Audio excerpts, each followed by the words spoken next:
Okay, now that you've completed activity 6.2, take a look at this graph of p of x.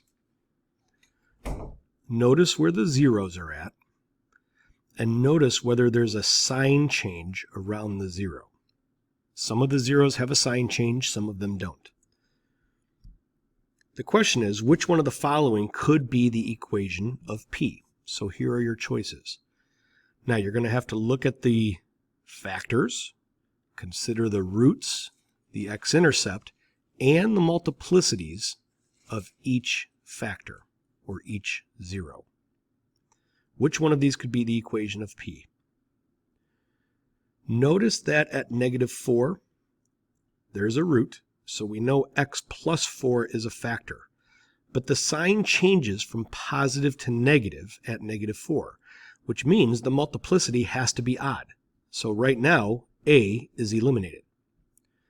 At -1.5, we know that the factor, which is also 3 halves, -3 halves, we know the factor is going to be 2x plus 3. But notice that at -3 halves, the sign changes from negative to positive, which means the multiplicity must be odd. That rules out equation B because it has an even multiplicity. So right now, our two choices are either C or D. Notice that x equals 1, we have a root. So we know the factor is going to be x minus 1.